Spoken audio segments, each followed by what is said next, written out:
Quando os bolcheviques chegaram ao poder na Rússia, eles trouxeram consigo uma nova concepção de educação e ensino. Educadores como Stanislav Chatsky tornaram-se os campeões dessa nova ideia de escola que transformaria os homens e a sociedade para melhor. O projeto introduziu várias disciplinas novas, de caráter fortemente sociológico, voltadas para a construção de cidadãos conscientes e revolucionários, ao mesmo tempo em que desenfatizava a importância de disciplinas clássicas como matemática e o ensino da língua. Também eliminava o dever de casa, as provas, as notas de avaliação e diminuía a importância da disciplina, da formalidade e da hierarquia entre professor e aluno. E procurava enfraquecer o poder dos pais sobre os filhos, para que esses ficassem sob domínio completo dos professores, ou seja, do Estado. Projetos de transformação da sociedade por meio da educação e diretrizes impostas por um comitê estatal centralizado são uma constante nos países influenciados pela retórica revolucionária, e no Brasil não seria diferente. Em setembro de 2023, um decreto presidencial convoca em caráter extraordinário a Conferência Nacional de Educação 2024, a CONAE, que ocorreu agora, no dia 30 de janeiro deste ano, em Brasília. Essa conferência define os temas e as diretrizes para o Plano Nacional de Educação, o PNE. Talvez você não tenha ouvido falar a respeito, mas o PNE é o programa que define a orientação que a educação no Brasil assumirá durante 10 anos, formando toda uma geração de brasileiros. Ou seja, essa é uma das pautas mais sérias do momento. E talvez, por isso mesmo, não esteja sendo reportado pelos grandes veículos de comunicação com a devida importância.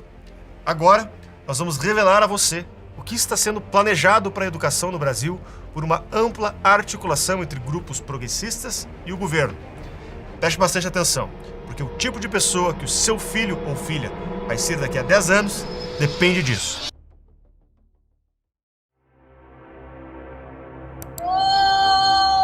Educação voltou! Educação voltou! Democracia é isso. É respeitar diferenças, é respeitar o direito de um e do outro. Quer tomar café de manhã, almoçar, jantar. Se cuida, seu machista, a América Latina vai ser toda feminista. Se cuida, seu machista. Isso não pode faltar no seu kit democrático, não pode. Brochezinho apoio na massa, é isso, ó.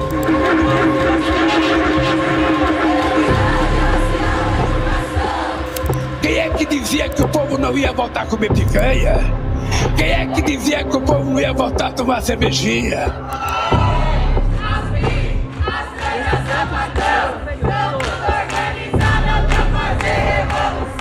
Lutando e resistindo para que os nossos corpos, as nossas corpas não sejam violados nesse espaço. A exclusão das travestis e das transexuais é uma exclusão permitida de maneira cruel e religiosa. Uma variedade de cachaça. A gente está formando militante mesmo. E a gente precisa manter viva a militância na sala de aula.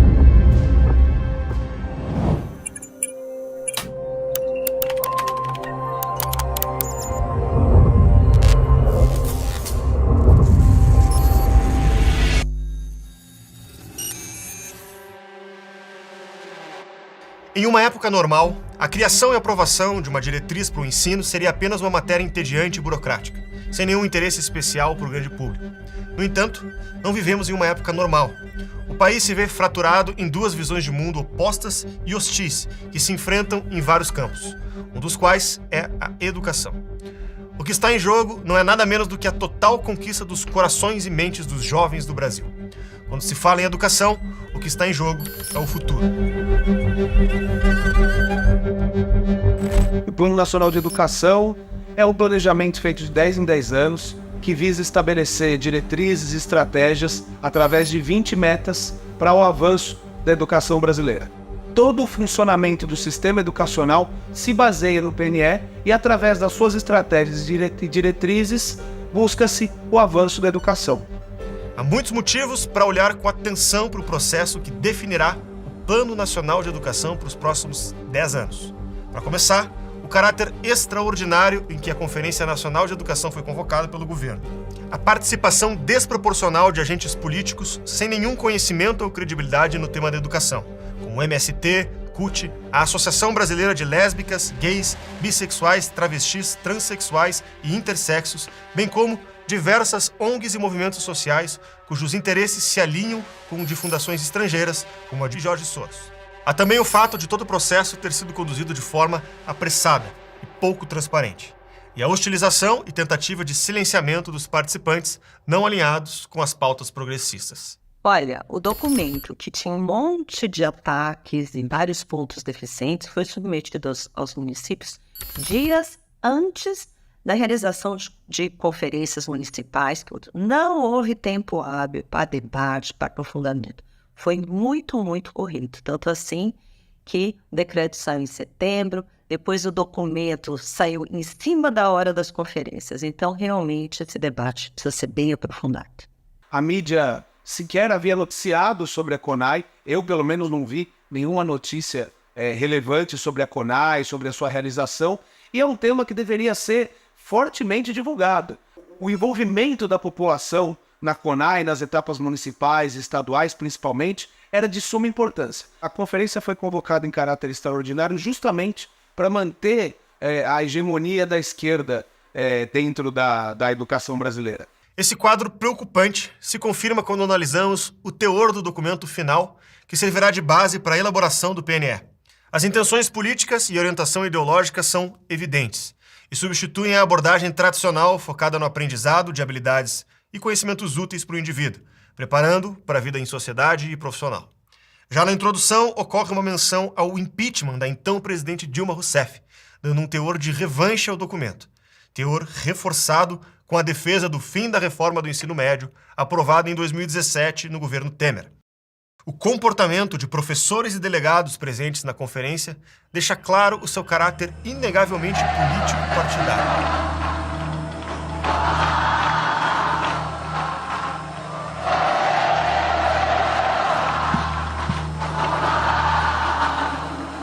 A proposta atual, que veio no documento, ataca escolas militares, ataca educação privada, ataca escolas profissionais, ataca a participação de pais na vida dos filhos, ataca setor privado, ataca agronegócio. Então, esse não é um documento ideológico, isso tem que ser um documento que represente a educação brasileira.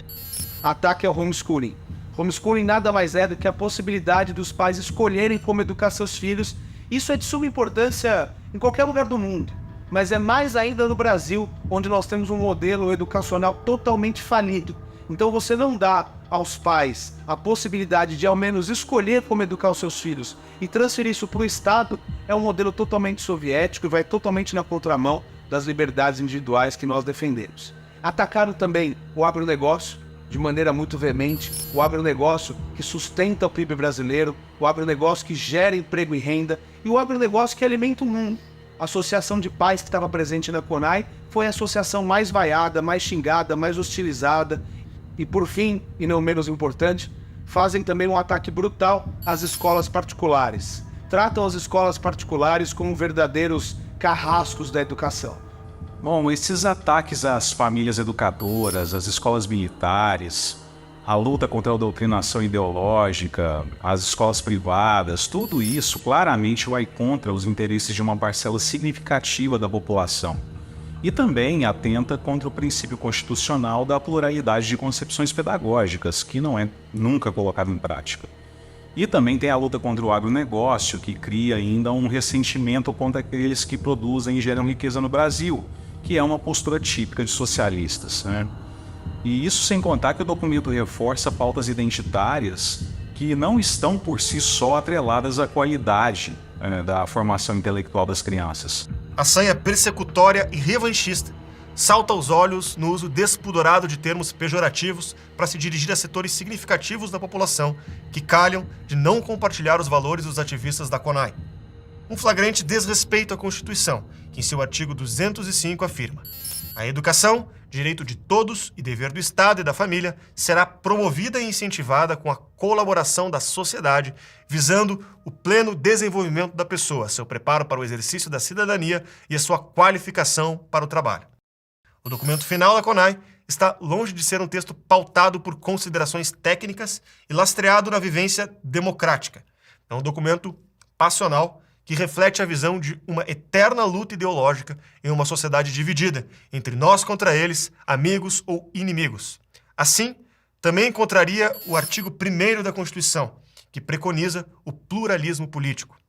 O texto fala abertamente contra escolas cívico-militares, ignorando dados do próprio MEC, segundo os quais, em escolas que passaram a ser geridas pelo modelo de programa de escolas cívico-militares, a violência física foi reduzida em 82%, a violência verbal diminuída em 75% e a violência patrimonial em 82%.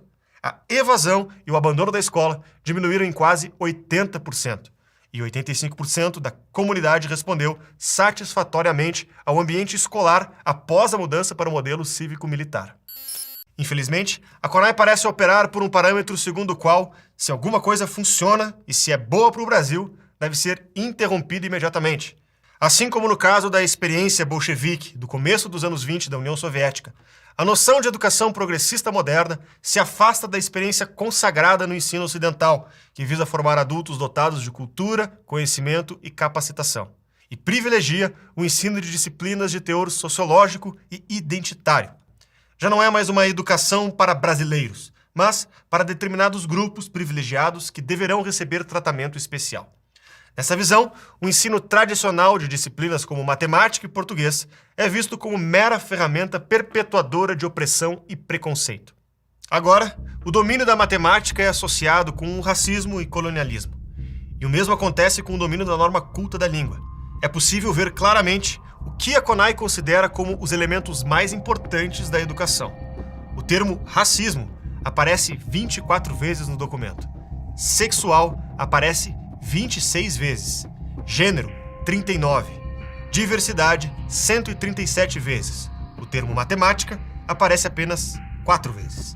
Em uma dessas vezes, é apenas para fazer a ressalva de que o resultado do desempenho dos estudantes ou sua proficiência em língua portuguesa e matemática não é parâmetro suficiente para definir a qualidade da educação. O que é bastante conveniente, considerando que o Brasil consistentemente tira os últimos lugares em todo tipo de ranking educacional mundial.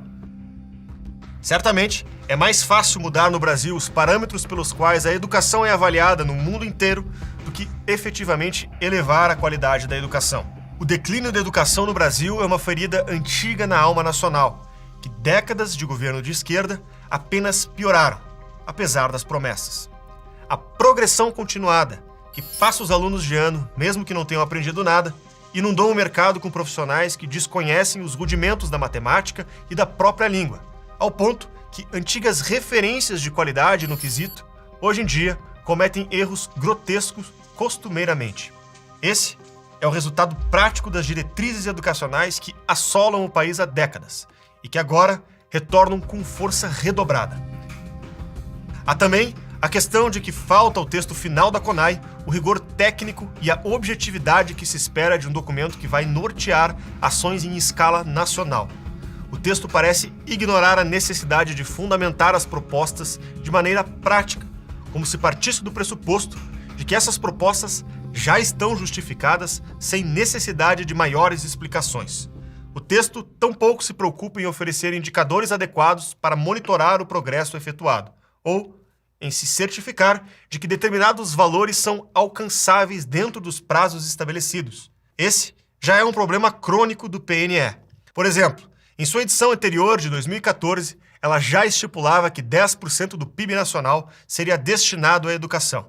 Uma meta irreal, até para países de primeiro mundo, que nunca foi alcançada e que mascara o fato de que o problema da educação no Brasil é, em grande parte, um problema de gestão e não de verbas.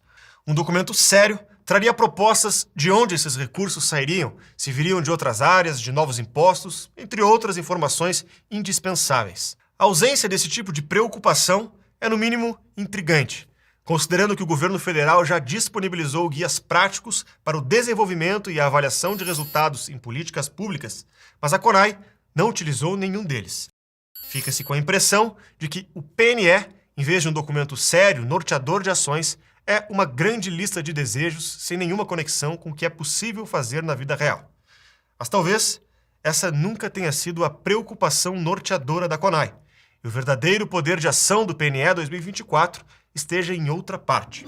O INEP fez um relatório mostrando que o Plano Nacional de Educação, nesses últimos 10 anos, teve um nível de cumprimento de metas pífio. E ninguém foi responsabilizado por isso, e ninguém parece procurar entender o que deixou de ser feito para que essas metas fossem cumpridas. E não se vê no plano que foi aprovado e pensado agora na CONAI uma disposição para que essa situação seja mudada. Então não acredito no poder transformador do documento ali como um norteador da melhoria da qualidade. Mas a gente também não pode subestimar o peso político dele, visto que se algum gestor municipal ou estadual quiser propor uma política educacional mais focada na qualidade técnica e tirar todo esse caráter ideológico da educação, o Plano Nacional de Educação pode ser usado para prejudicar um trabalho como esse através do ativismo judicial e midiático, por exemplo. Ao apresentar a situação social brasileira como um campo de batalha entre opressores e oprimidos, ao qualificar a simples necessidade de fazer provas e testes como ferramenta de opressão e injustiça, ao eleger uma nova abordagem centrada no identitarismo racial e sexual como a única educação possível, o PNE 2024 confirmará de forma irreversível o caráter da educação nacional. E se os resultados das últimas décadas servem de prova, não será para melhor. As nossas crianças não estão aprendendo na idade certa e nem depois dela. E isso tem consequências terríveis para o futuro do nosso país. Por quê? Ela não vai participar da construção econômica, não vai estar conectada ao mercado de trabalho, ela vai estar sempre fadada a ficar no cativeiro da ignorância, vai ter uma educação debilitada e o nosso país não vai avançar. Nossos alunos são os piores alunos da língua materna, são os piores alunos de matemática, os piores alunos de ciências, e isso é fruto dessa educação de péssimo nível que a esquerda vem incutindo nas escolas brasileiras. Eles querem cometer os mesmos erros esperando resultados diferentes. Não vai acontecer e as consequências serão desastrosas se esse plano for adiante. O Plano Nacional de Educação é uma das etapas mais importantes no processo de reduzir a vida social brasileira a mero campo de domínio de uma vertente política. Já faz algum tempo que as escolas se tornaram prédios, onde os seus filhos entram como crianças inocentes e saem jovens que odeiam tudo que você ama e desprezam tudo que você respeita. A aprovação do PNE 2024 servirá para garantir que esse estado de coisas jamais mude, que nada interrompa o longo apagar das luzes na educação brasileira. Reclamar que a agenda do PNE tem um viés agressivo e ideológico orientado à esquerda não faz nem sentido. É como reclamar que os círculos são redondos, uma vez que as pessoas que compuseram todo o processo são assumidamente militantes de esquerda, que fazem o que militantes de esquerda fazem. A verdadeira questão é como garantir que o processo de deliberação da CONAI não seja dominado por esses militantes, mas sim que seja composto por uma amostragem fidedigna dos diferentes setores e interesses da população brasileira, de forma a garantir um processo verdadeiramente democrático. Esse é o desafio que se coloca diante de todos os pais brasileiros que não querem acordar daqui a 10 anos com um jovem hostil dentro de casa. Agora o projeto vai para o Congresso e a gente precisa contar com a oposição para derrubar integralmente esse documento, até porque esse Plano Nacional de Educação que foi proposto não está de acordo com o que a maioria da população acredita, até porque o CONAI foi mais um encontro de militantes. E o que precisa ser feito é propor nas comissões algumas emendas que deem um caráter mais técnico e menos ideológico para o documento. A gente precisa pensar em metas claras de melhoria de qualidade, pensar em bons indicadores e principalmente pensar na responsabilização dos atores educacionais, porque não se fala em responsabilidade quando a educação vai mal aqui no Brasil.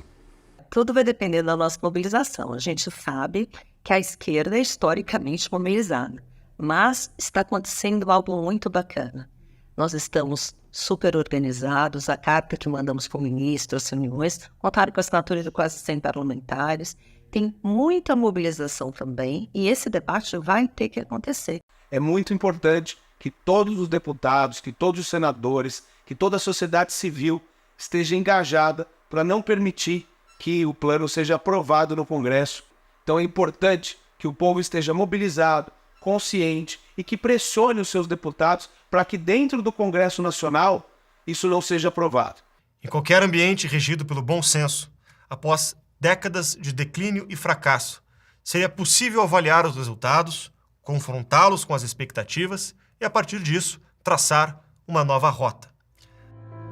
Na União Soviética, no final dos anos 20, essa era exatamente a situação. A educação virou uma série de experimentos de transformação da sociedade em detrimento do ensino sério e ênfase em disciplinas sólidas.